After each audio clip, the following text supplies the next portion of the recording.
Well,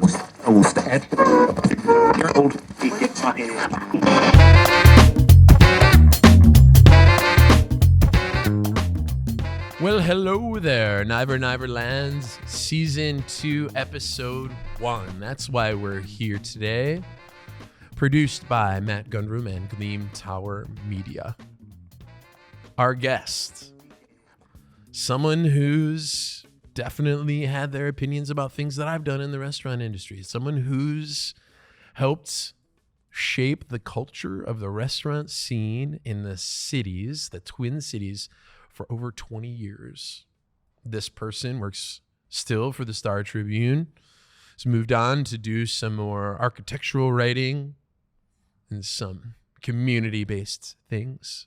His name is Rick Nelson, our food critic for so many years in the Twin Cities. Rick Nelson today on Niver Niver Land, Season 2, Episode 1.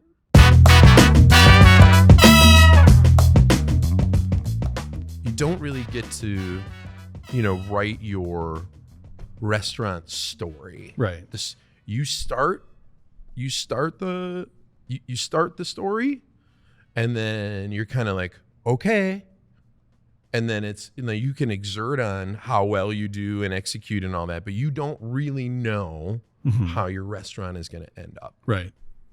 But you might conclude from what we see out there, and I said this. By the way, I'm going to swear a lot, and I'm going to do. Is that okay? Fuck yeah. Fuck yeah. Yes. Rick is here, man. So a couple of friends of mine are opening a restaurant, and I just closed one, and they're like, "Hey, man, sorry to hear about Trattoria Mucci closing." And I looked at him and I go, "Oh, well, you're going to open one, you're going to close one," and I'm like, "But you guys will be fine." Yeah, you'll never close yours. You'll never close yours.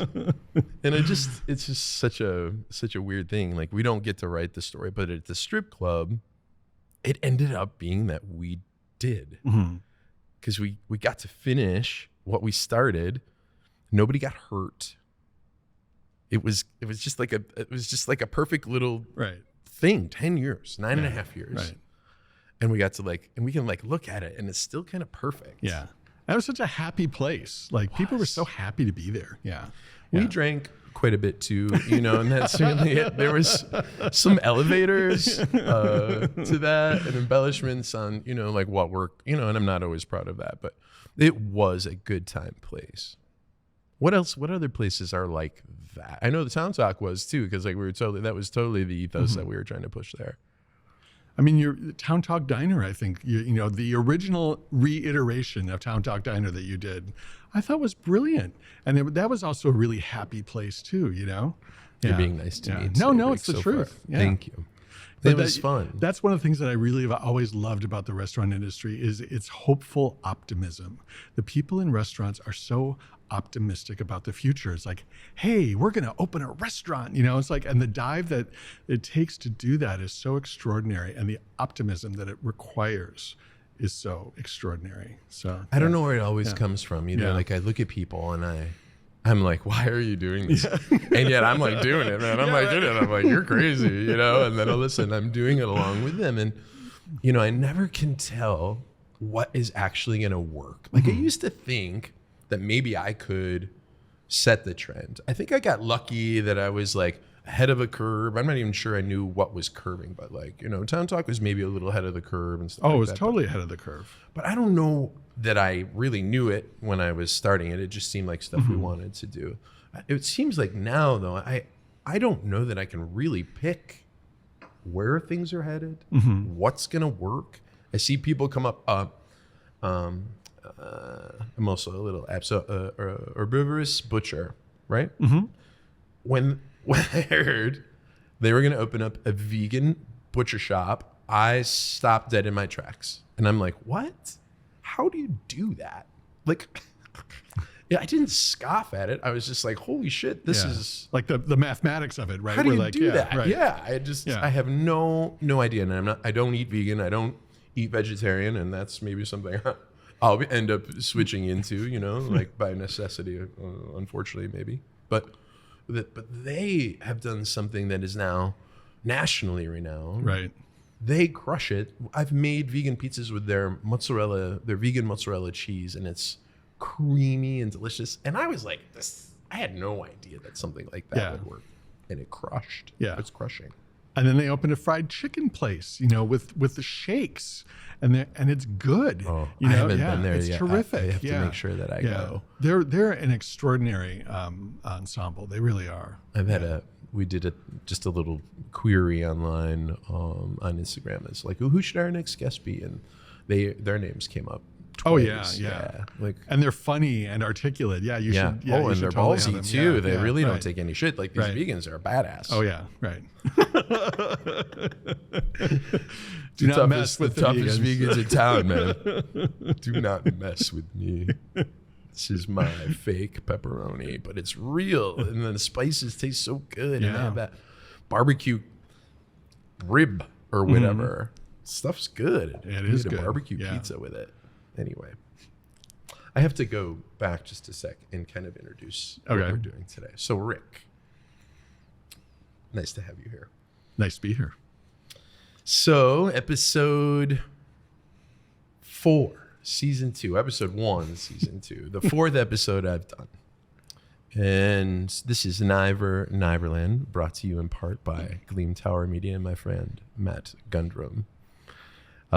Today we get to sit with Rick Nelson. And I really hadn't thought about the first time that we encountered each other in a restaurant until today. I don't know why. It's been a long time. Mm-hmm. It's been a very long time. So if my memories, Rick Nelson, everybody, thank you. I need the clap machine. Right. The clap machine, everybody. Rick Nelson. There is a place called Pronto Ristorante, and I used to work there. And I think you used to go there. I did used to go there. And I think you sat in the cafe, 2 F's, 2 E's. I'm not sure why it was that way, but the cafe, quite a bit, right? Yeah. I like the cafe. It was less expensive for one thing, and it was more casual. And was it kind of in the back, so it was at least by the windows, so you could kind of look out at the greenway? Do I have that right? Well, it was actually the cafe was up front. Oh, okay. Then you walk into what they called that little circle kitchen in the middle, that what they called the pastificio. Yeah. And then it was all of these like stainless steel rails with the little bulbous stainless steel ends on them and tile like everywhere. White tile, right? It's very white, yeah. Holy crap. We're all like, scrubbing that clean every night. It was crazy, but what a weird location, number one. But I got to meet you there. And that was my first manager job. Wow. You remember Alfonso? I don't. Alfonso was this guy from Veracruz, Mexico. Okay. He ran the door there. He was the only guy that I ever worked that could pull off canary yellow. Oh, okay. Yeah, like dude could do it. And in an all white environment, in like that shiny white. It looked like a his Conrad skin was store. beautiful. Yeah. I mean, he's just like the most handsome dude. Yeah. I mean, and he's got it all. The pocket squares and the colors and all that. I really, miss that place. I think it was actually foundational for me too when I, now that I do this Italian stuff. Mm-hmm. But there aren't too many places that like roll the pasta in front of you and then do everything a la minute right there in front of you anymore. Not like that. That was kind of like a little kitchen stadium. Yeah. That was a really remarkable restaurant, wasn't it? And, I don't think that people really realized how, what a standard that set for the Twin Cities. It was really a new idea. Really beautifully done, I thought. And it lasted a long time. Yeah, I think it was there 17 years or what have you. It might have been there 17 years when I got there. But you're right, the Hyatt, like what a weird location. It's in like the back, buried by in the back. Greenway. Yeah. You go into the lobby, like the parking ramp, and you walk into this weird banquet hall hotel hallway. And then you take a left, and then you can hear the roar of fucking Manny's down there, right? Those doors are open. It's just like, mid 90s. That place was, doing, between 5 and 7 million in the Hyatt. And that was just cranking. In the Hyatt. In the Hyatt. And Manny's was the ugliest restaurant ever. Like, it was really bad. Yeah, it was so cheap. It was like drywall and plaques. That was essentially Manny's. Photos. But there was a lot of activities on the inside going on there. That place, the debauchery and all of that. That was classic steakhouse stuff. God, they're still doing it. Yeah. So now they've been there. Manny's has been around. 30 years anyway. Yeah. That's at sick. least, right? That's crazy. Yeah. And with things the way they are now, what do restaurants? This is not a doom and gloom podcast. I think there's some things I'm going to touch on today that are kind of about closures. Like restaurants just don't last long. Right. That's the reality, right? You've done a number of articles on, I don't know, maybe it was yearly, kind of the closure lists. Mm-hmm. Yeah, we do a year in review kind of thing in the lists of restaurants that had closed, and which is always really depressing. It was really depressing, but also it's kind of like the reality of it all. I looked back a little bit, and between 2017 and 2018 in the two articles you wrote, there were 100 closures. Mm-hmm. Yeah. 60 in 2017, lots of names. Really, really weird. Like kind of wondering what was happening then, turning things into like what happens now after all of this stuff has gone down. It should be. Are you tired of this restaurant shit? Do you want to not talk about restaurants anymore? No, we can talk about restaurants till the cows come home. I love it. I love talking about restaurants. You're not sick of it yet? Like, no. I mean, like I'm not doing my job, but I'm not sick of it. I'm still really fascinated by it because of people like you. I think the greatest thing about my job was I got to write about what I thought was the coolest, most fascinating, most intelligent, most creative, generous people in town. The people in restaurants, they're extraordinary people. Yeah. Even the dicks are extraordinary people. Yeah. Let's talk about the dicks. No names, but okay. I actually love the dicks because I think they're fabulous to write about or to know. Yeah. Yes, absolutely. I mean, let's say if you were running into going over things in your mind in the past, and there was the biggest prick chef in town.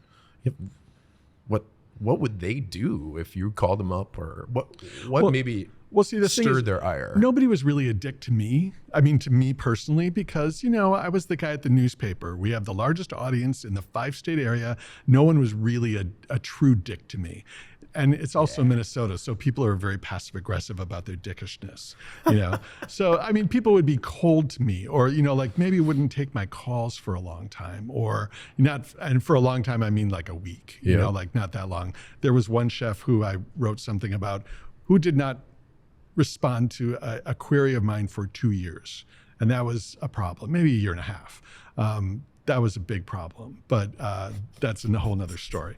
But for the most part, like people were generally, polite to me. If they didn't like me, they were still polite to me. Part of that, again, is Minnesota. We were a polite people. There were a couple of dicks, but I always found them amusing. It's like that is the fabric of this business. Yeah, it really is. Yeah. You got so many people. They're creatives. They're out there. They're putting their themselves forward on a plate. Something that I personally tend to have to do. Mm-hmm. I am responsible for what goes on the plate, but these chefs have a decent amount of pressure on them. Right. They're also public-facing people, and that's a huge responsibility, and it's got to be exhausting too, to be in the public eye all the time. I couldn't take that. That would be just a huge pressure. The public eye all the time? I mean, yeah, but I sit in a cubicle on the 15th floor of a building or 12th floor of a building and type. It's like I'm kind of in the public eye, but I'm not facing people on a day-to-day basis and dealing with the public. I don't know how people in the restaurant industry do that. I don't know how they do that. Because people who come to restaurants are dicks too, and that's got to be exhausting. There's so few like actual dicks that come to the restaurant. Mostly they call first. Like the dicks usually like call first, and they're coming. Yeah. So all hands on deck. All right? hands on deck. But, mostly I just think it's less that people are dicks. It's kind of that everybody has a preference, and it's really hard to like take care of all of the preferences. Those things become taxing. Right. And there are some people, the last little mini podcast episode that I did talked about how restaurants need help. Mm-hmm. And somebody responded to me unfavorably, talking about numerous issues with my quote. And out of the not having listened to the whole thing, I think the person did not listen to the whole thing, so it may have been taken out of context. But people are now activated to say every single thing. The vaccination stuff, like they really, really will say some. The wackos are out. We've noticed that. We don't see them in too much, but they're out there. They are commenting. They're commenting lurking. In their underwear in the basement. Did you read the comments on most of what you wrote? No, I never read the comments on our story. The comments on our website are so toxic. Oh man, and it's so crazy. I mean, I gave it up years ago. Every once in a while, my husband or my sisters or my brother will text me and say, "Yeah, you got to read the comments on these." And I'm like, "No," and they're like, "No, they're actually okay." There was one crazy one. I'm like, "Do I really want to?" And then I want to take a shower after I read them. Yeah, so I just don't read them. I just think I don't even know why we have them. I just think they're really bad. Turn them off. Yeah. We don't want your comments. And I wish I knew the science behind why they're doing it. Like, does it really drive more participation in our website, or is it just the same 100 crazy people writing crazy things? You can write about, Adam Eaton has this fantastic new bologna sandwich at St. Dinette, and within 3 comments, it'll turn into a screed on Obamacare. It's like, yeah. What? You know what else is baloney? Yeah. Obamacare. Yeah. So that's why I don't read the comments. Cool. Yeah. I mean, I always loved I do. I kind of like, washing myself with the craziness of others and seeing if any of it sticks. And it doesn't usually. And I do also get disgusted. I don't read. Well, very often I don't read my restaurant reviews, like the Google reviews and stuff. Weirdly enough, I was Googling Trattoria Mucci over the weekends. We closed this weekend. Right. And I'm very sorry about that. Me too. But I went in and I looked at the reviews for Trattoria Mucci for the first time in 2 years. And we had been closed for as many months or equal amount or more months than we had actually been open to the public. And the reviews were so good. Yeah. I think maybe I should do this a little bit more. But it was kind of part of my point to, the staff that, like places are open, places close, and it doesn't mean they weren't good or that it was a failure or something like or that. It meant something to people, right? It really did.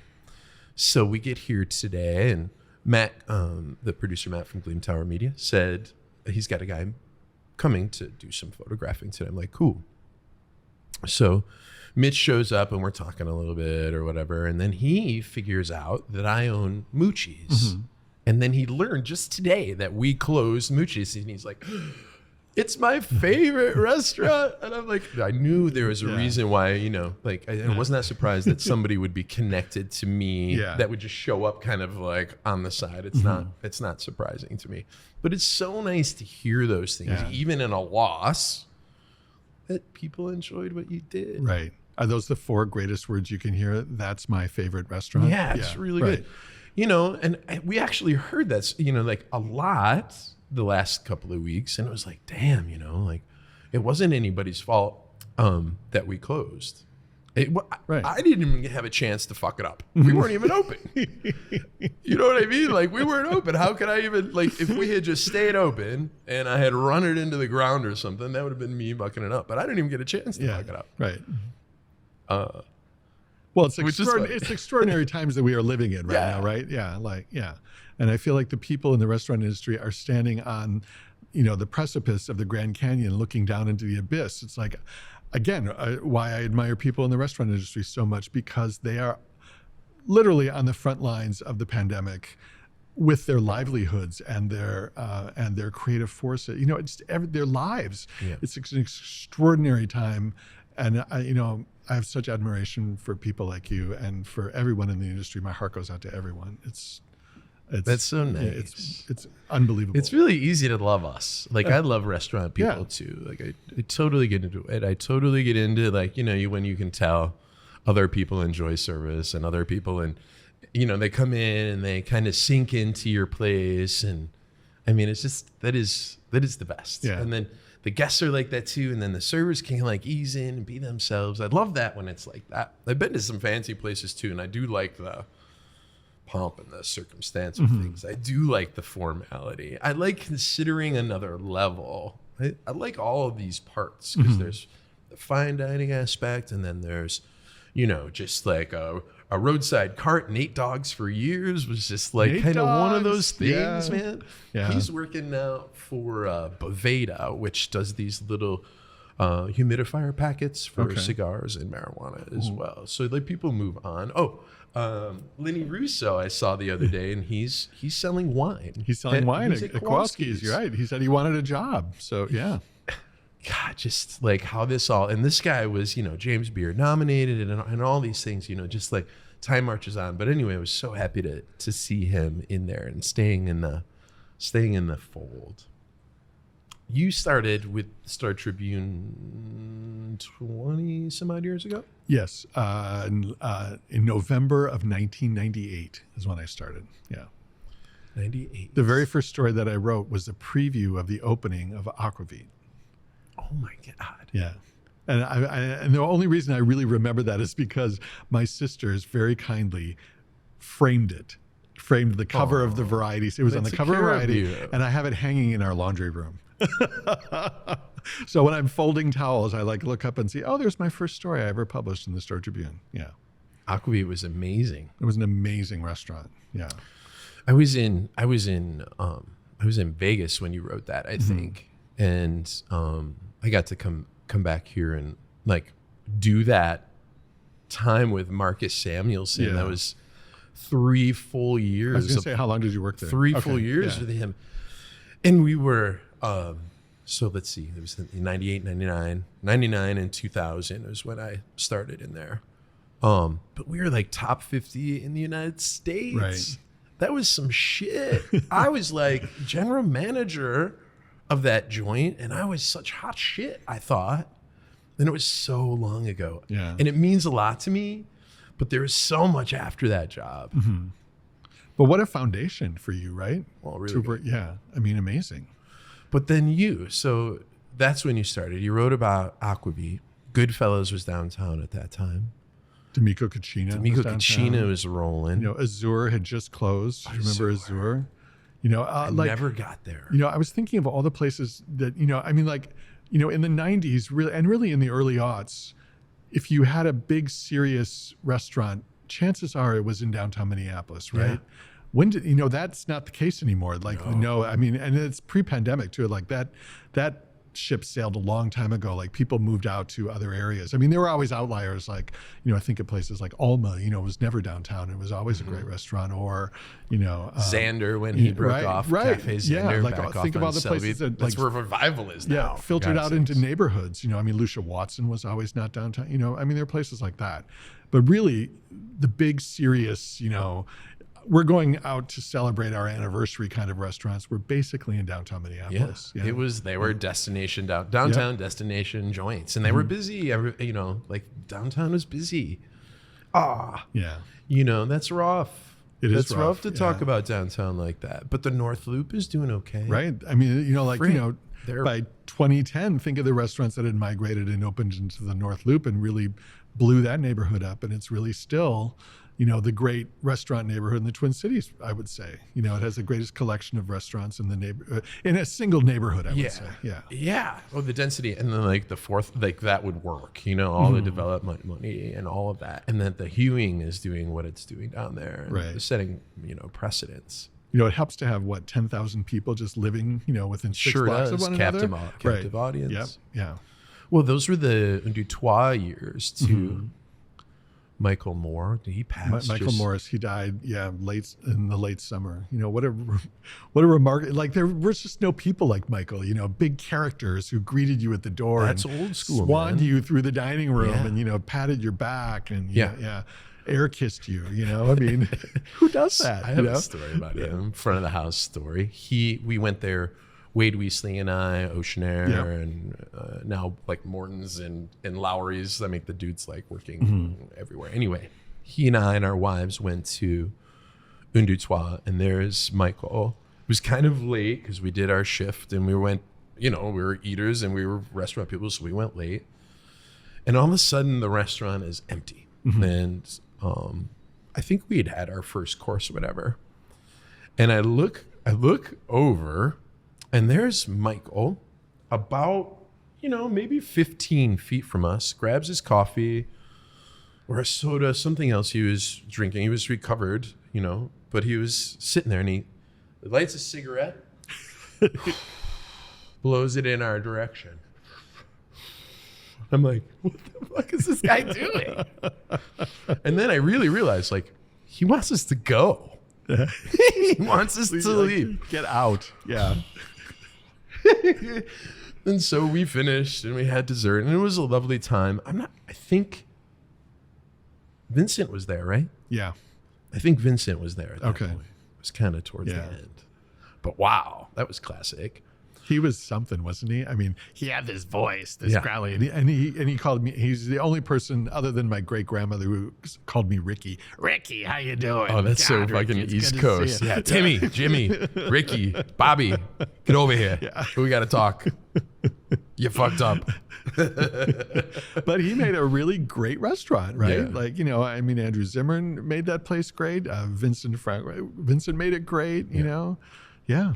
Vincent and Andrew couldn't be different stylistically. I mean, it couldn't be any more different. Any more different, right? Yeah. And they still made great restaurants out of that same space. Did. Yeah. And then Andrew went off shortly thereafter and opened a place in the building where Solera was. Oh, backstage at Bravo. Backstage at Bravo. Yeah. Oh my God. Like, that is some old time stuff. I don't think that was open long either. No, it didn't last long. He didn't last long with it either. He moved on to something else too. Yeah. And it kind of struggled and then it closed. Yeah. Wow, what an arc for that dude too. Like, that when we were opening Aquavit, I think he was working for Fox News. He rolled in one day in this velour kind of shiny chef coat thing. I'm like, who's this guy? Who's this fucking guy? I don't know. And then all of a sudden he turns into like a beyond famous dude. And how now great is that, right? Yeah. Like I'm like half jealous and half mad, it's like I want to be that guy at the same time I am that guy, just a different way, like everything that he does, the words that he has about the food that he eats and the way he describes things. There's nobody. He's completely unique. He's the best chef like that, But to have your own restaurant, that shit's, like completely horrific, or can be a horrific experience. He had some hard things that he went through. That's just one person's story. Right. God, all these places. What are some other classics? D'Amico. I mean, like, think of all the people who came through D'Amico Cucina. I always have this theory that great restaurants spawn other great restaurants because people are working in environments where they learn really amazing things, and then they take those kernels and they take them and spread them to other places, and then they grow, which is why I think that, we had these really terrific restaurants in the 90s and early aughts that really sprouted all these other extraordinary great restaurants. And that's what's made the Twin Cities such a exceptional dining destination. Yep. Yeah. And the closures are also like this turnover. Right. You're tilling the soil. You, at part of one of the other articles that I read through last night, you wrote about like how like Piccolo closed and then Tenet went in there, and that it was like one and one and one and one. All these restaurant spaces, like it happens again. Like we don't stop. So like one door closes and another one literally opens. Yeah. We are persistent, aren't we? Yes, it's a very persistent industry. And I think the fact that that you could say, oh my God, look at how many closures there were this year. You could also say, look at how many openings there were. It's like over the years, and certainly over my tenure at the paper, more and more restaurants were opening every year. I think maybe like in about 2013, 2014. We even did a story about, oh my God, 150 restaurants have opened this year. Isn't that amazing? Like, and it was amazing. Well, it's funny. 2015, you're writing about all these restaurant openings, and then 2017, we're writing about all these restaurant closings. I mean, it's not surprising though, right? But that proliferation, marches on. I think that's really cool, and it's really cool to see, players like you say. I saw Kim Tong. It was like such a sweet thing. She owns All Saints, and I hired her back in the Town Talk days, and to see her, realize her dream, like she put in her time with a lot of people, and She's got like a ridiculous standard that now I think I'll probably have to look to, because it's people like that push me. The front of the house people, we just don't have as many anymore. Right. Like the model kind of changed over. So here's the chef run joint, and you kind of have some servers. Eric Harsey, I think, was the one that kind of tried to flip the switch on, like not having servers. That was an interesting mix. Oh, and then in that same article about places flipping from one to the other, Upton 43 into Martina. And what a crazy flip that was, because Upton was awesome. Yeah, that was a fantastic restaurant. Yeah. Not unlike Aquavit, kind of in its, very, contemporary Scandinavian, modern, and with a Midwestern twist to it, and very, very, idiosyncratic to Eric and what his interests were. And then to flip it to Martina, which was totally different and amazing, And that's kind of coming together of Marco and Danny Del Prado and that marriage, it's kind of insane. And John Krause is like, I love talking about this because it's just like, and John Krause was in the building, and then now he's not, and this is one of the best pastry chefs in the fucking world. Right. I don't even think people know that John Krause is one of the best pastry chefs in the fucking world. Yeah. Like, this guy's like insane. We have him. He's in Relais Desserts, for God's sake. That the fraternity of the best French pastry chefs in the world. How does that even happen? And he's one of two maybe he might be the only American in that organization. I mean, we're so lucky that we really are. And that's one of the great stories, I think, of my tenure at the paper is the bakery boom in the Twin Cities. I mean, think like 20 years ago, could you have named even two bakeries that Mellow Glaze? Yeah. I mean, Turtle Bread, Turtle Bread, Bread, for sure. Can you think of another one? I mean, Pam Sherman had kind of fallen by the wayside at that point. Now you could rattle off a dozen, really exceptional bakeries. Some of them are small. Yeah, right. And some of them are Patty Soskin sized. Yeah. She's done amazing with her stuff. I always love Yum. She's just got a real, like every person's sentiment to the place, but it's sexy. Yeah. I love Yum too, and I love her. Yeah. I love she's got a sign in her restaurant that says like, work hard and be nice to people. Like, no shit. I mean, if you can do it, that's great. Being nice is probably easier than the work hard part. Like that's probably where you have to press a little bit more. And funny things, like you never know who's like, an admirer of yours. We were talking about Yum a couple of weeks ago. Like we were talking about cakes. And I said to Chris Urich, my business partner at Mucci's, I said, "Hey, buddy, what's your favorite cake?" He goes, "The patty cake at Yum." Right. It's like the simplest, most kind of oily chocolate cake there is. With buttercream that is just, you just look at it and you just think, oh, there's 6 sticks of butter, like just on that cake, right? I'm going to have a heart attack after eating it. It's so, that cake, I love that cake too, in part because it's very reminiscent of the cake that my mother made that was her Aunt Louise's recipe. And we had Aunt Louise's chocolate cake on most people's birthdays when I was a kid. My mother always made apple pie for me because that was my favorite. But Aunt Louise's chocolate cake is so similar to patty cake that it really brings me back to my childhood and my mother, and I love that cake to death. It's so cool. I love that. I love that food brings you back, and I think you really have to. Like, I rely on all of the things that I've tasted when I'm eating something today. I rely on all of those kind of experiences and the way I felt. And the way, sometimes it's like environment that makes the food taste better, but I rely on all those experiences.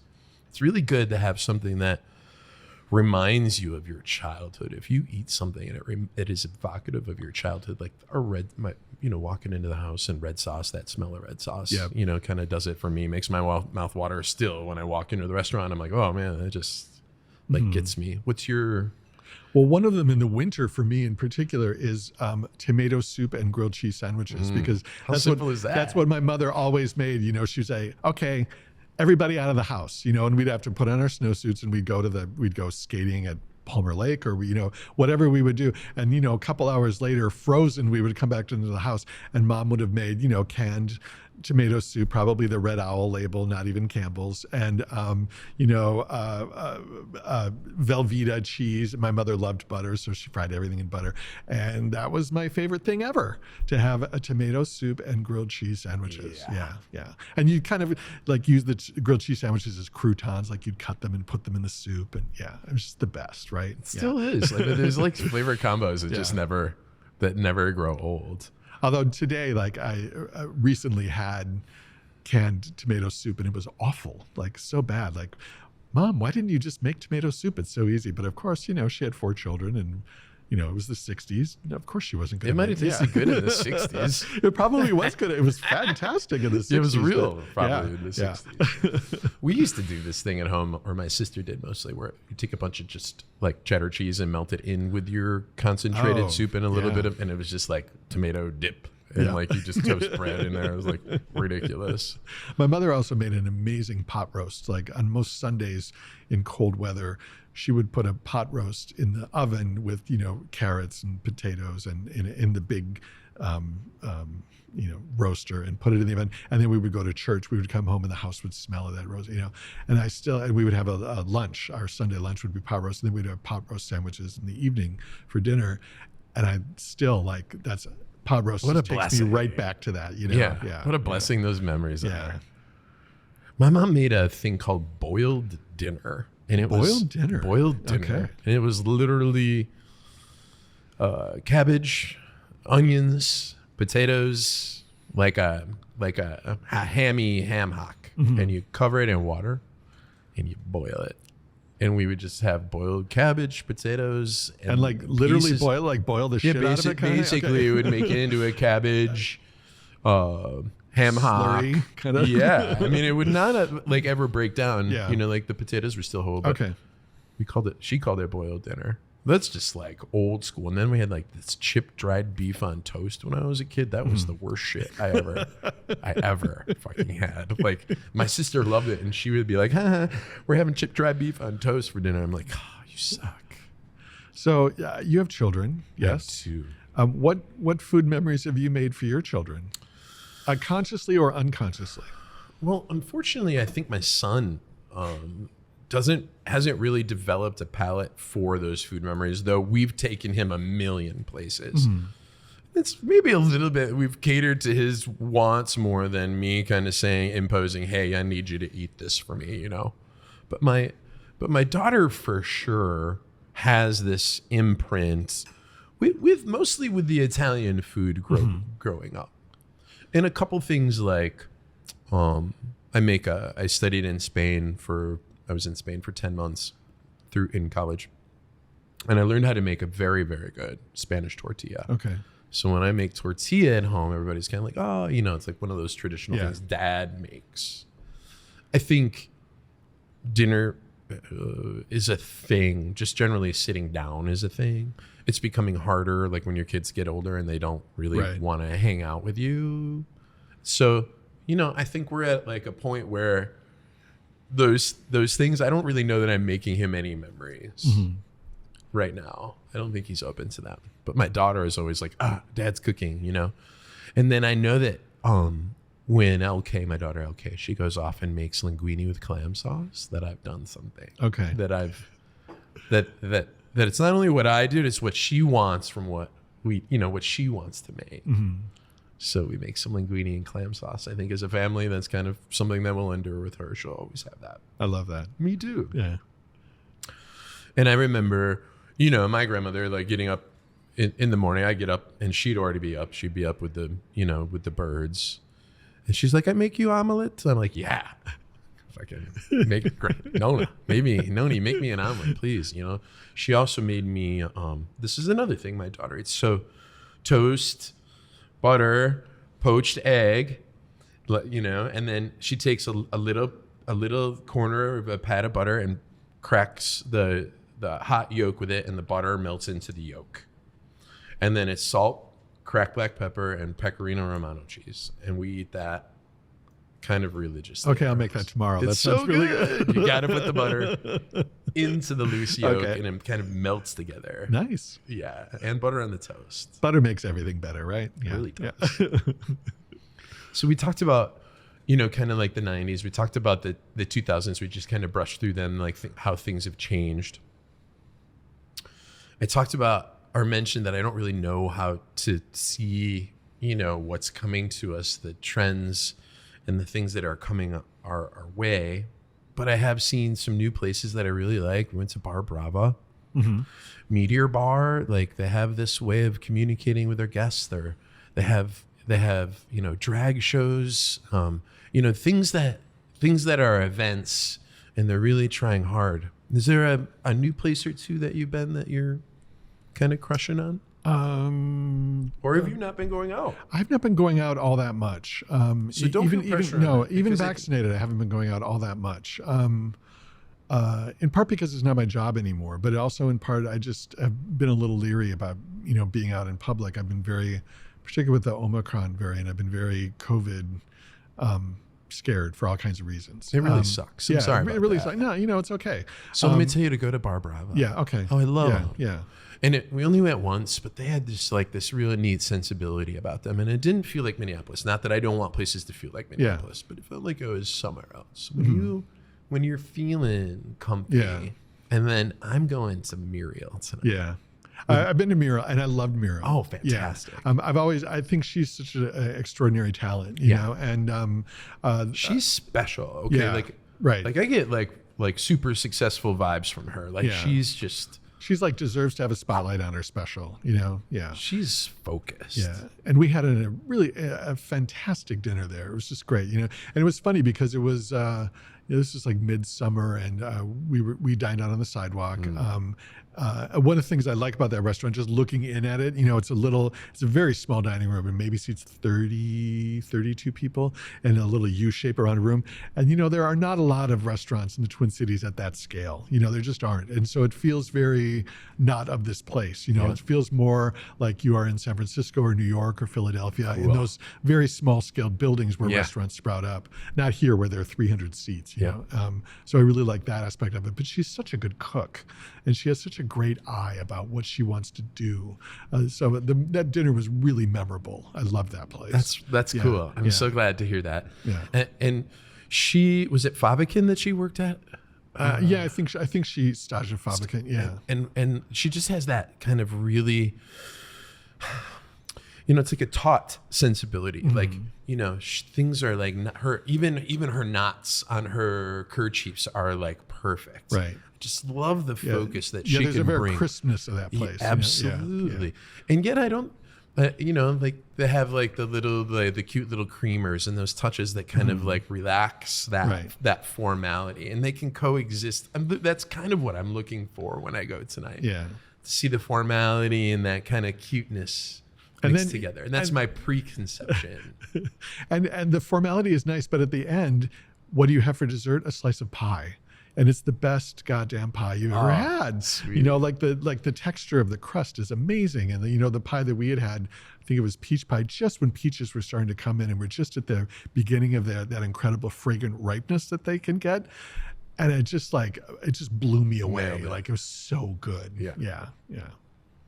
When I went, I was kind of fanboying on her when she was chef over at Corner Table. Right. So I'm Me like, too. ooh, you know, I'm like, ooh, this is really a cool relationship. And you know, Corner Table had a great run too. That's another place, you know, that we'll miss. But, you know, again, you know, stepping stones for others. Exactly. That, you know, validate their skills that allow them to have a platform and a place. And this is perfectly her time. I'm really excited to see that. I love the rise of women in our industry. I love the rise of like the changes. So, like, while the industry itself has been finding, difficulties, pre-pandemic to kind of relate to itself and figure itself out, the pandemic kind of fast forwarded that scenario in my estimation. And that when we really arrive to the other side, we're going to see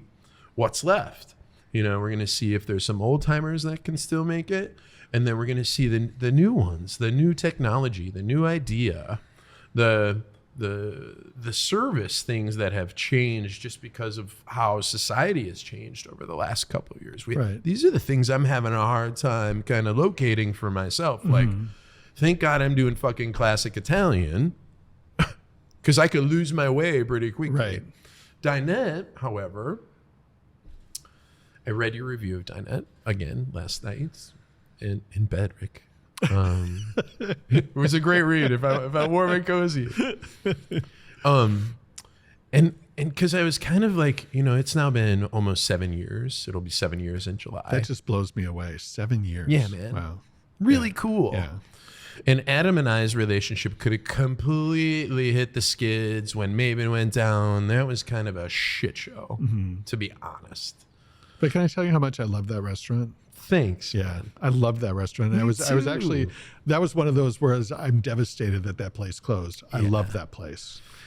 Plus you serve Taylor ham, for God's sake. Yeah, we really did a lot of it. I did some research. Rick, in the first line of one of the Maven introductions you wrote was $2 bagels. It was about the people talking about that in line while you were going to get your bagel. It's just so infuriating. It's like, oh my gosh, people. Yeah. You have no idea what you're buying here. You're going to be fine. You're going to be fine. These bagels are exceptional. Of course they're worth $2. Come on. I thought they were worth more than that. and having that business struggle so mightily, even though it showed so many glimpses of opportunity, that was under a year for us. I opened a place called The Inn. The Inn, again, great restaurant. Man, it was so good. Yeah. I don't open bad restaurants. I really don't.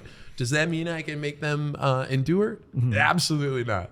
I'm blanking on the man who ran the kitchen, but he was really talented. Tig. There you go. Yeah. Right? Yeah. And so it's really cool to see, now he owns 10 right? Lucky's restaurants. And did he think he was going to be owning a burger bar? No, but this is, you can still have your dream, but you have to be able to afford it sometimes. Yeah. So you definitely shaped the dining scene here with your words, and I want to give you some, props for that, Rick. You really shed light on a lot of places over the years that, were necessary for the dining culture to see, to have an opinion about, so that people would know about it. People go to it. The technology changed while you were writing all of these things, but really when we first started out here, like that paper was something I read every week. So I just want to give you props for that. Well, thank you. I have to say that's the newspaper. That's I'm not being. It's not false modesty when I say that. Really, anybody having my job would have, I think, had that impact on any impact on the dining scene, because the paper is such a powerful instrument. Yeah. And so, I'm really happy that the people running the newspaper see that the value in writing about restaurants and devoting resources to writing about restaurants, because it is not an inexpensive thing to do. Mm-hmm. With the newspaper, we pay for everything that we do when we dine out. We don't ask people to pay for our dining. We pay for it, and that's a lot of money. Yeah. And it's a big line on a budget item that I imagine that people, in offices far above me look at that and go, well, we could be supporting the salary of somebody with that, So I'm really glad that they are devoting those kinds of resources, and for years devoted those kinds of resources, not only in finances, but in a body covering giving us the real estate in newsprint to do that. I think it says a lot about the leadership of the newspaper for doing that. Well, but this is my take, but I think we've lived through, you and I, through the guts of the restaurant heyday. Mm-hmm. I think really, Food Network started in 1993. Yep.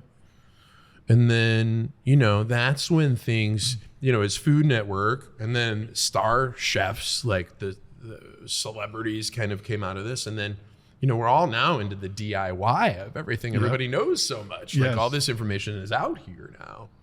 But and isn't that great? Well, I it's actually great. I think it's really great because I've always said that the more people who are writing about restaurants and blogging about restaurants and Instagramming about restaurants and shooting videos in restaurants and TikTok, the more discussion, the better, because I think it heightens awareness of what's going on in the world, and it heightens interest, and it drives people to go into restaurants and spend money and have experiences.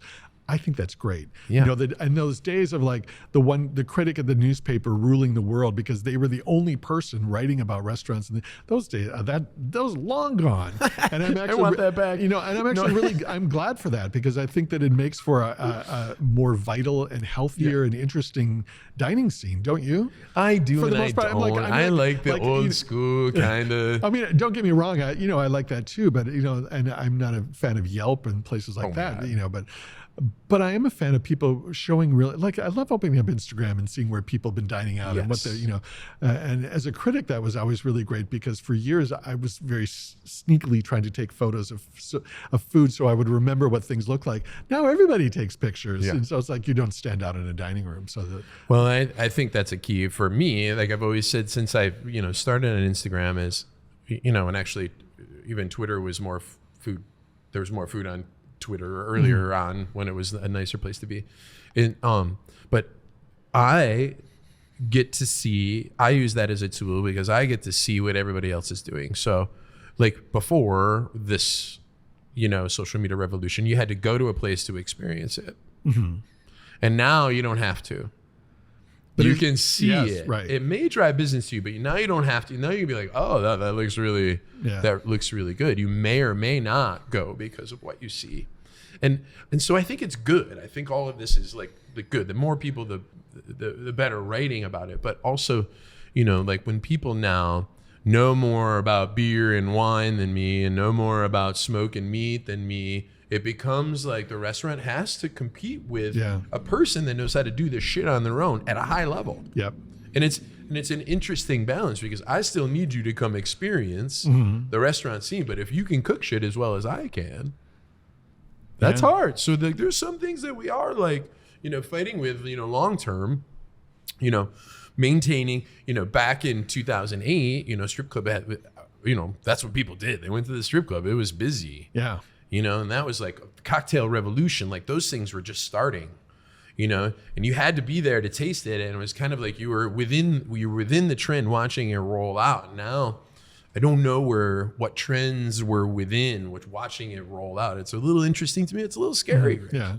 It's a little scary. And I also wonder about forces like Instagram kind of leveling the playing field in not positive ways. I always go back to Alex Roberts when he was remaking Alma, and he was opening Cafe Alma, and he was saying, when we were going through the design of it, and he was working with the designers and architects, he said, I stopped looking at Instagram because I didn't want my restaurant to look like, even subconsciously, like every other restaurant had started to look, because everybody was going to Instagram and they were all kind of either consciously or unconsciously copying one another, and there became this kind of sameness.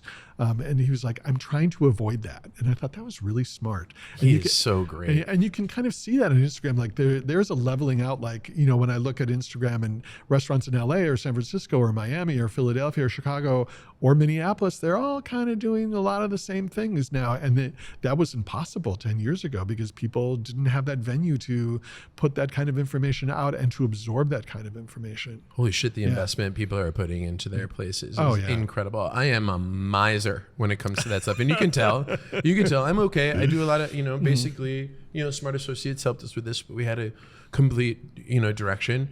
But when you see like a place like Kaluna go up, I love that. And Kim brought, I think both times, an LA firm. It's a studio. I'm blanking on the whole name of it. Yeah. Because do her shit is so different and cool. Like, it's like, whoa, this is definitely, more coastal or something. Like it's just got a way that it feels. Yeah. And God bless her for that, because that's like a nice Yeah. switch. Like sitting in Suki and Mimi, which we were there in early December with some friends.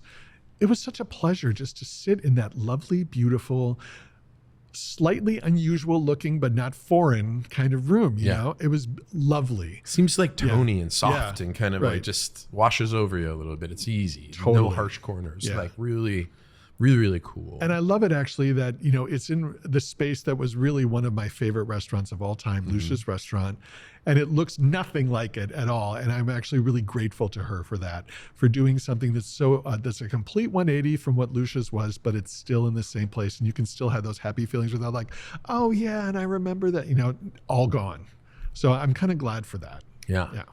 I'm not sure if my NDA is expired or not, but JD and I had opportunity to consider that place as Lucia was exiting. And I remember walking through there and there was like this corner and then there was a hood here and then there was another corner and there was another kitchen here. Oh, and then, yeah. I mean, it was a maze. It was a maze. Because it was huge. she grew incrementally over the years my God. in these piecemeal fashions. And so, And the little bar was adorable. The little dude. bar. Oh, shoot. I had It was so like many great 8 blind dates seats. in that place. Yeah. Bad blind dates, but good ones. Yeah.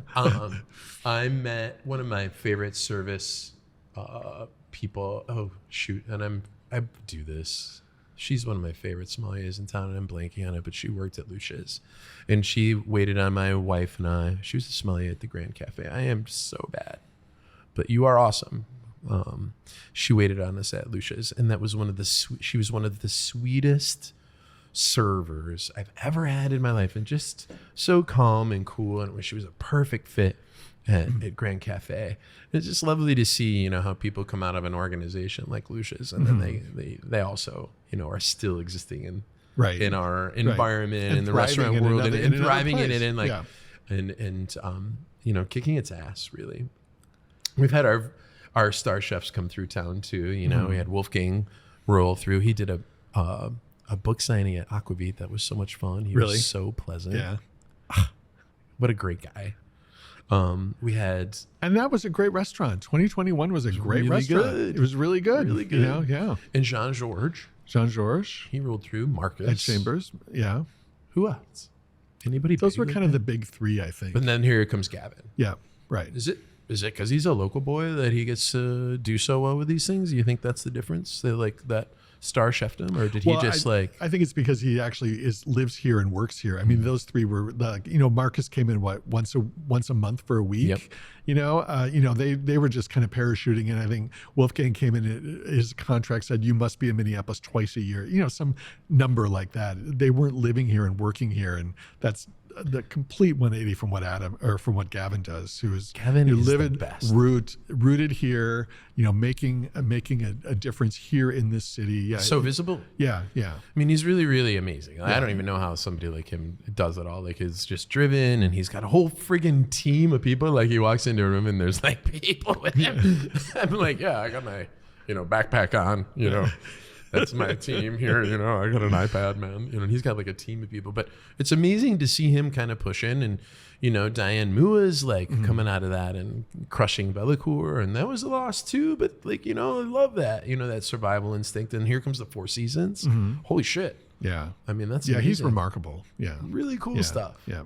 Well, we're blessed in this city, aren't we? That we have all these, we have some big names. So we got a bunch of little small places that are plugging ahead. It's really good stuff. Yeah. When you broke your anonymity, how much anonymity did you have? Oh, none. I mean, that was one of the reasons why we officially broke it, because I mean, I don't want to say that everybody knew who I was, but lots of people recognized me, in part because I'd been doing it for so long. And, front of house people move from place to place. Once you're recognized in one place, you're recognized in others. And part of it was I never really tried very hard to be anonymous. I mean, because I knew that I wasn't, but I got really, really tired of the whole, I'm going to pretend you don't know who I am.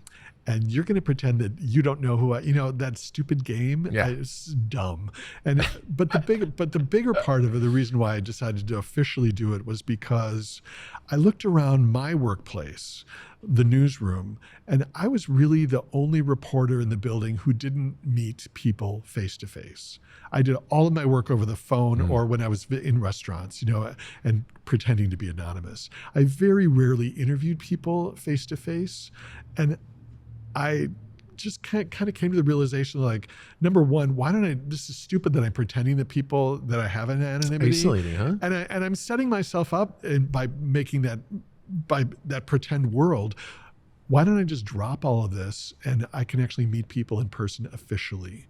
And that's really the main reason why I did that. And there were a lot of benefits for doing that. I got to, meet and introduce myself to people and interview them. An example was I profiled about 25 immigrants who are working in the restaurant industry, and we made a big section about it.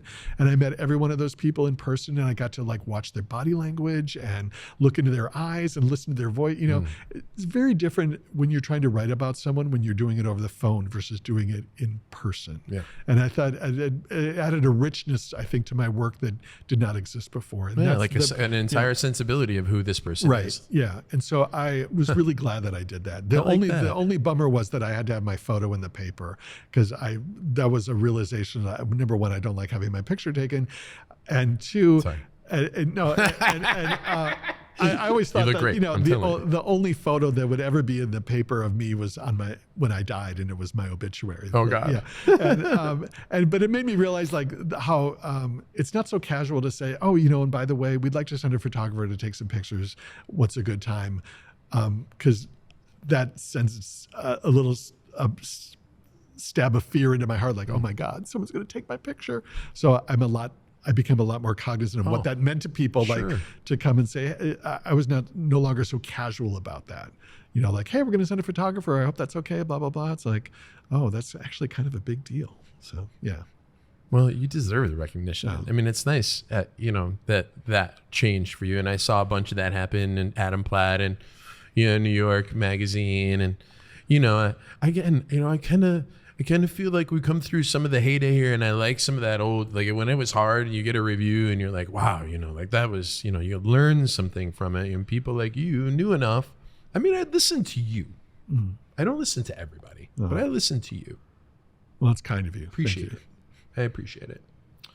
And I'm glad you're not sick of the food scene, because, I still think we need you. I still think we need, John Chang is definitely an interesting character when it comes to how he's writing and what he says and what he does online, and giving like B pluses and A pluses and C pluses or D's to dishes, kind of on his Instagram story. And it's all right by me, because I don't mind a harsh critic. And I was wondering what the hell does this guy know about food, right? So then he goes on this trip to the Philippines, where I believe he's from the Philippines. He's from Singapore. Yeah, he was in Singapore. Yeah. And holy shit, the food that he ate, the meals that he showed us, the experiences that he's gaining. It's very interesting to have this switch. And it's a very different person from you behind that. Absolutely. And I'm thrilled. And me too. Yeah. And it's nice to see Joy stepping in and doing some of those things. But you left them like a seriously cool platform, and in a wide open way, just handed them such a really cool city. And again, I'm not trying to blow you up, but I really do appreciate it. It is Niver Niver Land after all, so I'm going to talk about me some more. Rick, while you're here, if you don't mind. Let's talk about you, Tim.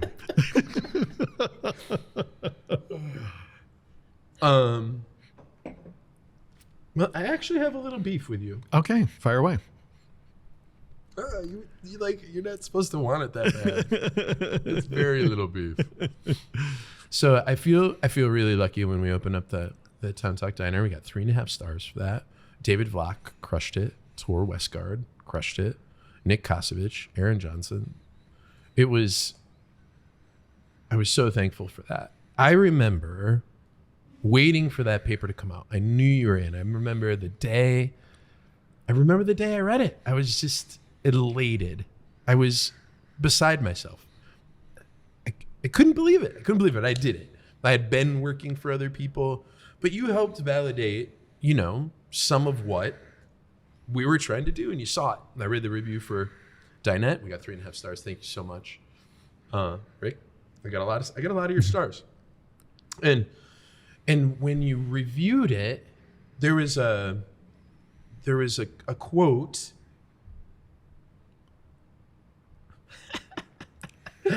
I fucking loved it. There was a quote. It's immaterial whether the frame. You were talking about the concept of Saint Dinette. Mm-hmm. These are your words. It's immaterial whether the framework is an over-brainstormed marketing ploy or a deeply held conviction. You're talking about, the way that we had some of these international focuses with our food and as they related to Mexican, New Orleans, and whatever. I'm going to read it again. It's immaterial whether the framework is an over-brainstormed marketing ploy or a deeply held conviction. What matters is that Even dives in headlong and crafts a dozen or so diverse dishes that are precisely tailored to suit contemporary tastes. That made me, I love that because I don't remember writing that, I'll be honest. Because you fucking got it. Yeah.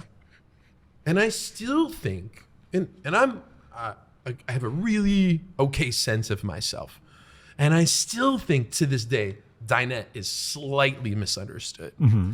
That people don't actually, they think that it's fine dining or it just has a burger. It's one or the other. Mm-hmm. But thank you so much, because 7 years ago, when you wrote that, you got it. I was like, this is the best. Like, our intent is received. Thanks. Oh. So what's the beef? There's no beef yet. I'm not done talking about me either.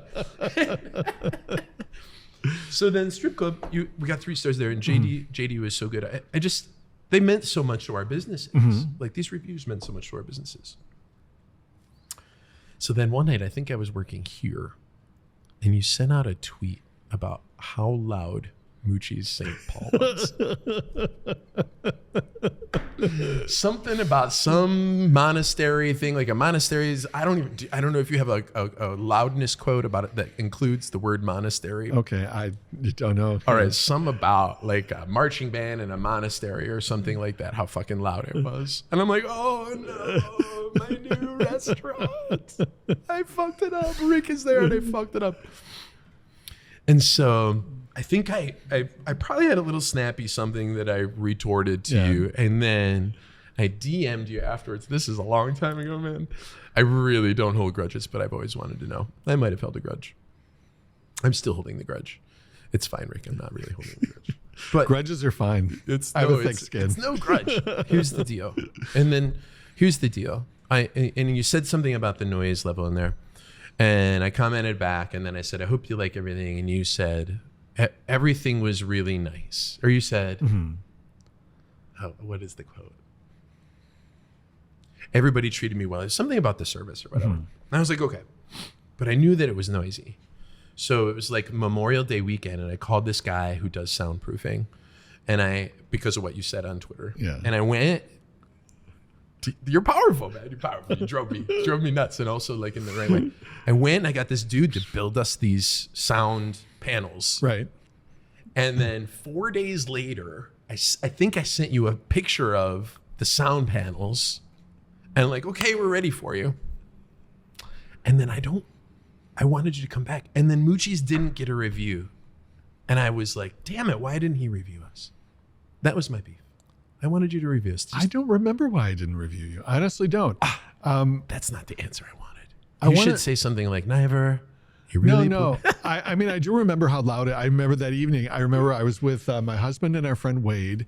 And the room was so loud that I actually went several times into the restroom just to get the fuck away from the loudness of the dining room. Like, I mean, it triggered a migraine. It was so loud. It was like, I needed to know. It was like dining inside a jet engine. It was so loud. I don't deserve a review. And I don't inside a jet engine in a monastery.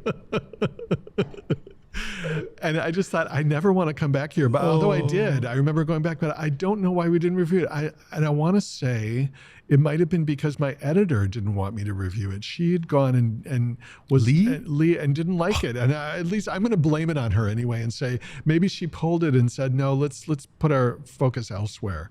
I honestly don't remember why I didn't review it. I still have a grudge then. Okay. Now it's against Lee Dean. All right. I'm going to find her and we're going to talk about sorry, Lee. But Lee always used to say to me, if you ever run into an issue, just blame it on me. And I'm like, okay. So there were several times when I did blame things on her that were not her fault at all. But this is important, like it's important, like as a restaurateur that you realize when you screw up. Right? It's when something's not. Let me just pour you some water. Thank you.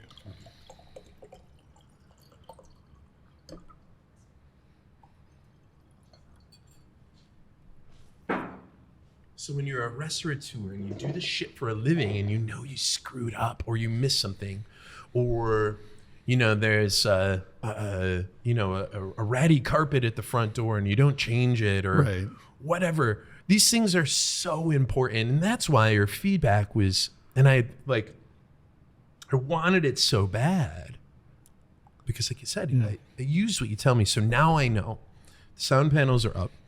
It's still kind of noisy in there. But you've also changed. I drove past it the other day. You've changed the front door. It's on the other side now because you built a patio. Yeah, Rick, we have to keep evolving. Yeah, absolutely. We have to keep evolving. We have to listen to what and see things that we start in restaurants. In the first year, change so much, and then year 5, and then year 10, we have to completely renew our commitment to figuring out and keeping our standard where it is. And you helped a lot of people with that, and you set the tone.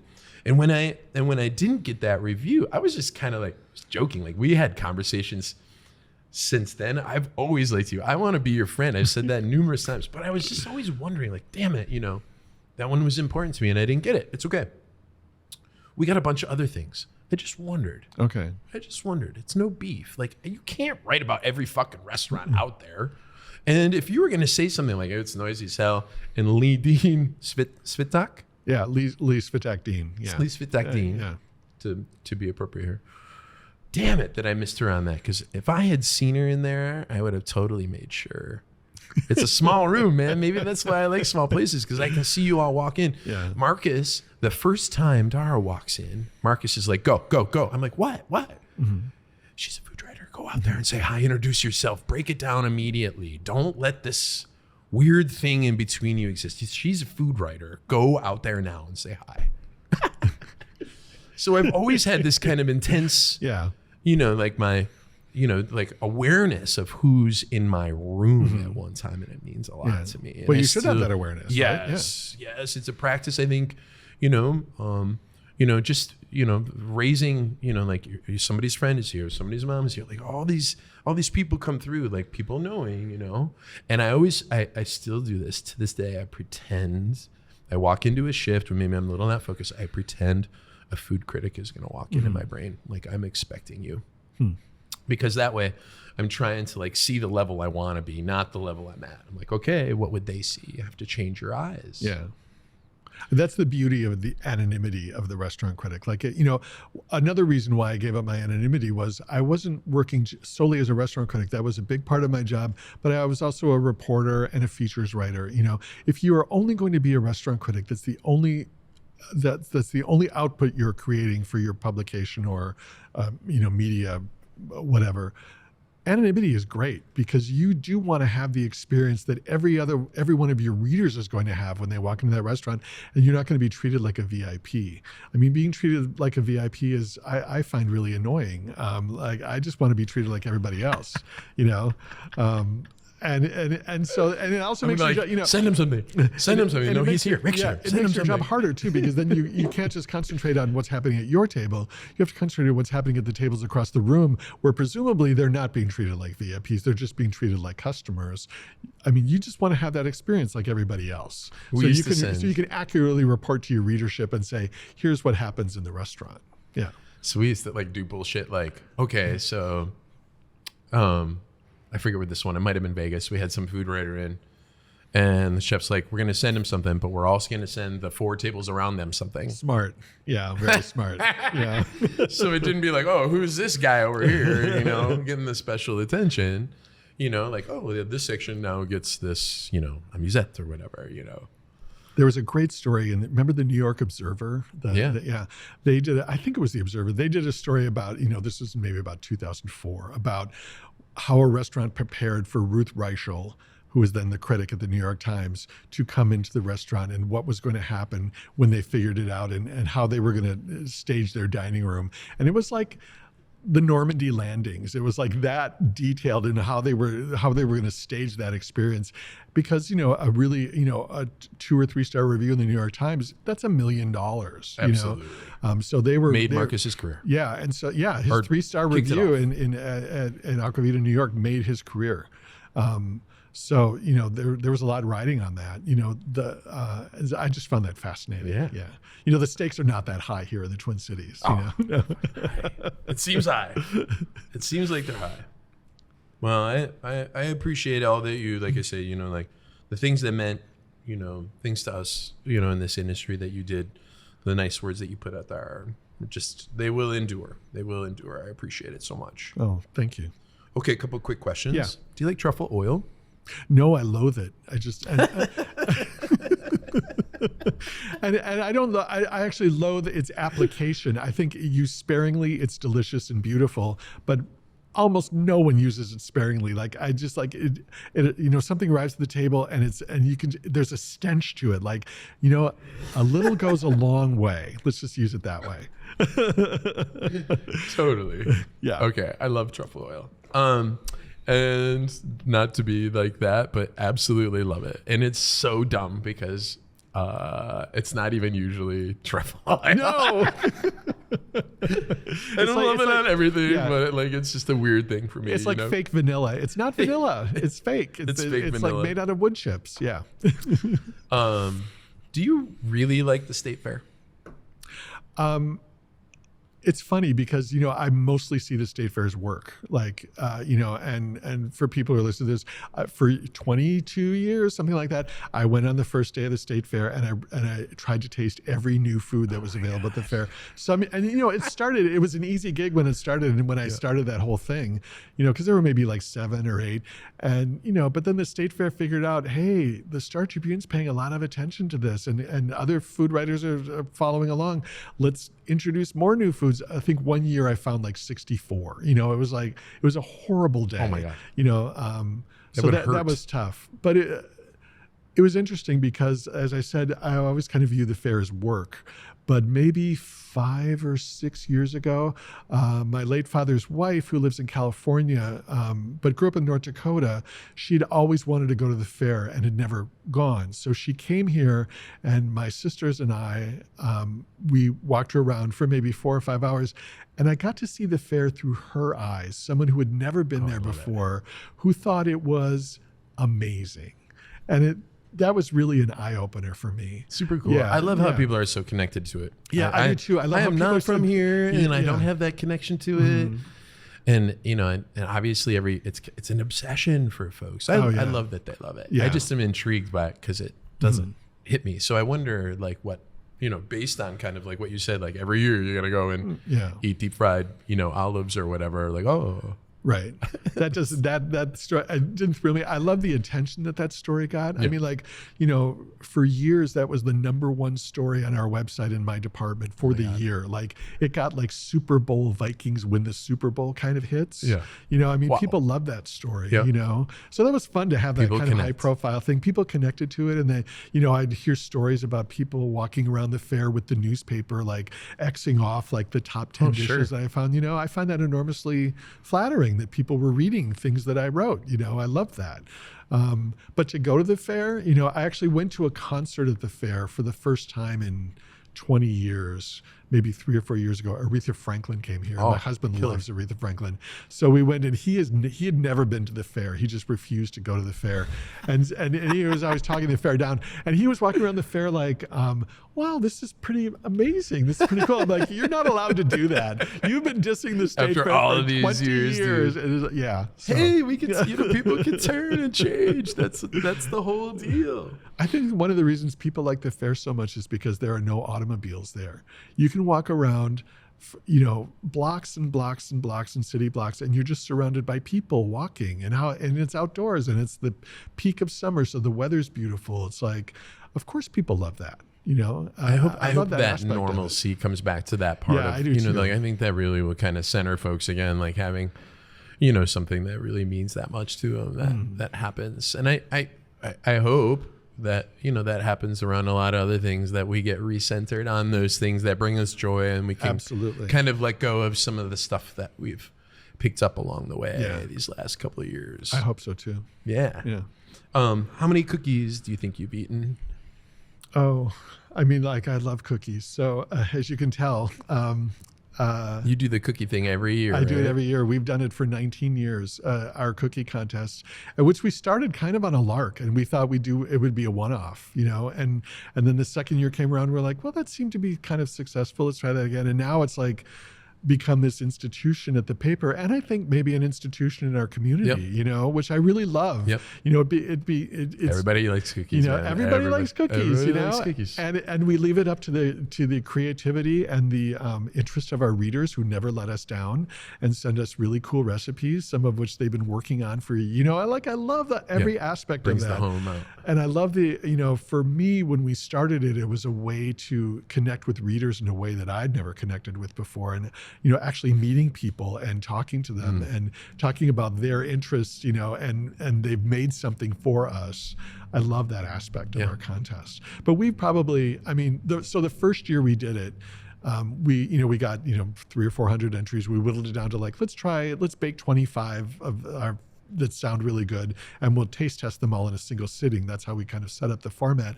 And I very stupidly said, well, I'll just, how hard can that be? I'll just bake them over a weekend. We'll do it on a Monday. I was nearly suicidal by the end of that Sunday night, like making 25 different kinds of. That's crazy. Just to make the shopping list and go to Lund's and fill a cart with the ingredients I needed took me like 3 hours. Dude. I was, and at the time, my husband and I, our house, we're several years away from renovating our house. So our kitchen was about the size of this tabletop. Oh no, like turning around with the two of you and they're like trying to get some cookies made. And so then we made this, so then we said, well, how can we do this? So we spread out the cookie baking responsibility among our colleagues, and we put out a note in the newsroom and said, hey, if you'll bake a batch of cookies for us, you can be a judge in our contest. We didn't really tell them that we didn't really care what they thought. It was really just like Leah and I decided. You could have an opinion. Yeah, you could have an opinion. Oh, here comes Leah again. Yeah. And so we did that for a long time until one year it just got kind of too big and too many people. We would book the biggest conference room in the paper. We'd have like 30 people gathered around, and it got to be a little unwieldy. And then a very sweet woman came to me and said, we don't, I'm not really a baker, but I'd really like to be a part of this because it just seems so fun. Could it? And I'm like, actually, you're the perfect recipe tester because you don't bake. And, a lot of our readers don't bake and they'll be their first time. So we gave her the easiest recipe of the submissions that we could. And she came in and they were like little sugar cookies. They had these green flecks in them. And I'm like, well, okay. And she said, I didn't know what cream of tartar was, so I used tartar sauce. I hope that was okay. Oh. and we thought, we have to change the way we do this. Did you try? Yeah, they were like pickle cookies. Oh my God, weird. Yeah, so I felt bad for that entrance because she obviously wasn't going to, proceed further in the contest. So then we turned to a baking professionals and we asked them. They very kindly bake our semifinalists for us, and we just show up and taste. So and we taste a lot of cookies. So thousands of fucking cookies. Yeah, like 25 a year, and we've been doing it for 19 years. Wow. So you do the math. Yeah, dude. Yeah. That's a lot of cookies. Yeah. I had to ask about cookies. Tell me, what is your favorite meal ever? Oh, ever? Like favorite meal in a restaurant ever, or favorite? Gosh. That's really hard to say. Weird, right? Yeah, so I many don't know. meals. It's so many meals. I mean, I literally dined in thousands of restaurants. To me, like, I mean, the food, of course, is one thing, and you remember those kinds of details, but I often more remember the people that I've dined with and the experience that we had sitting in that restaurant over, say, a specific menu item or a dish. And I've had a lot of really lovely meals all over the country with people in restaurants where I was working, or, I was a part of a group where we were all dining out. So it's kind of hard to pick. And so many meals, right? I mean, so many meals, right? I mean, like literally thousands and thousands of meals. So it's, God. How do you even like sort through all of those food memories, really? Like you got to have places you just don't even remember going to. It's like, oh yeah, we were like. It's so interesting because I have almost every taste section that I've produced. Or if I don't, Lee does. Lee is a much better archiver. And she and I were trying to pull together like, ones that we would want to bind into a book, And so I was going through all of these sections and I'm like, I don't even remember writing this. Like, I don't remember this photograph. I don't remember this restaurant. I'm so glad you mentioned the inn earlier because I was trying to remember the name of that restaurant and I crazy. Couldn't. It's like a blur for me too, even. But I remember sitting there with my friends, John and Trevor, and the wonderful experience we had sitting in that room, like in that it was a long, weird like space. A long bar, weird. And how delicious the food was. I don't remember what we had, but I have very happy memories of that restaurant, and I was so bummed when it closed. Yeah, man. So yeah. Well, thanks. Yeah. I think there's we're trying to make memories, and I think it's not just about the food. It's not just about the service. It's not just about the restaurant. It's about the guest that rolls in, what they want, what their desired outcome for that experience is, why they're there, the day they've had that they bring with them to the restaurant. All of these things kind of factor in. And it's nice to be able to have so many, I suspect this is it, you've had so many favorable meals that it's hard to just pick one. Yeah, it is hard to pick just one. Because God, but you're right. Restaurants are memory makers. That's exactly what they are. Yeah.